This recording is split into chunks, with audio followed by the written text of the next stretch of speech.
કોરોનાના નવા વેરિયન્ટના કેસીસ વધી રહ્યા છે, પણ આ વેરિયન્ટથી બહુ ગભરાવાની જરૂર નથી. 26 તારીખ મંગળવાર સુધીમાં આપણા દેશમાં આજે નવું વેરિયન્ટ છે JN.1, એના કુલ 109 કેસ નોંધાયા, જેમાં સૌથી વધારે આપણા ગુજરાતમાં 36 કેસ નોંધાયા છે. પણ આ કોરોનાનો નવો વેરિયન્ટ કેમ આટલો ઝડપથી ફેલાઈ રહ્યો છે ને શું ખરેખર એટલો બધો ખતરનાક છે આ વેરિયન્ટ? આના વિશે થોડું ડિટેલમાં જાણીએ.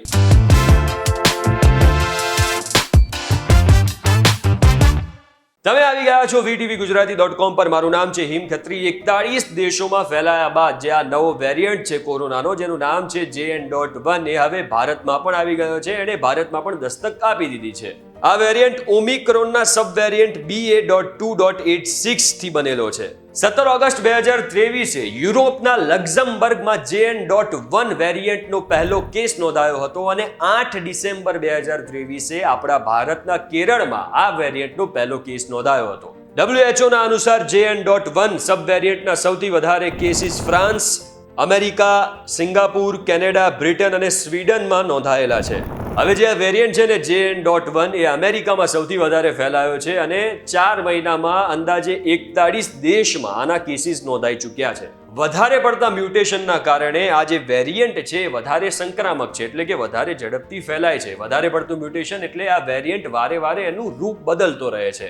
US સેન્ટર ફોર ડિસીઝે તો આને અમેરિકામાં સૌથી ઝડપથી ફેલાયેલા વેરિયન્ટ તરીકે જાહેર કર્યો છે, કારણ કે એમનું એવું કહેવું છે કે આ જે વેરિયન્ટ છે ઇમ્યુનિટીને પણ ચકમો આપીને શરીરમાં એન્ટર થઈ જાય છે. હવે જે આ વેરિયન્ટ છે JN.1, એ મેં અગાઉ કહ્યું એમ કે ખૂબ જ ઝડપથી ફેલાય તો છે, પણ અત્યાર સુધી જે ડેટા મળ્યા છે ખાસ કરીને ભારતમાં, એના પરથી તો એવું સાબિત થાય છે કે આ એટલો બધો ઘાતક નથી જેટલા કોરોનાના અગાઉના વેરિયન્ટ હતા. WHO ના પૂર્વ સાયન્ટિસ્ટ અને ICMR ના પૂર્વ ડાયરેક્ટર જનરલ ડોક્ટર સૌમ્યા સ્વામીનાથનના પ્રમાણે JN.1 કેટલો ગંભીર છે એના માટેની જાણકારી માટેનો પર્યાપ્ત ડેટા હજુ આપણી પાસે નથી, પણ ચિંતા કરવાની જરૂર નથી. જો કે સતર્ક રહેવાની જરૂર છે એવું તેમનું કહેવું છે. અને સાથે જ તેમણે એવું પણ કહ્યું કે હજુ સુધી એવી પણ કોઈ માહિતી નથી કે આ જે વેરિયન્ટ છે એ ન્યુમોનિયા કે મૃત્યુનું કારણ પણ બની શકે.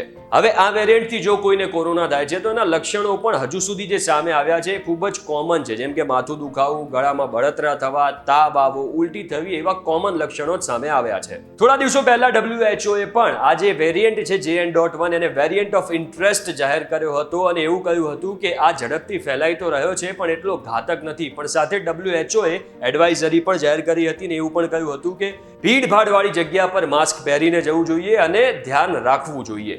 એટલે આખા ઘટનાક્રમનો જો ક્રક્સ કાઢીએ તો સીધો મિનિંગ એ થાય છે કે જે આ વેરિયન્ટ છે JN.1 એ ઝડપથી ફેલાઈ રહ્યો છે, પણ એટલું બધું ગભરાવાનું જરૂર નથી.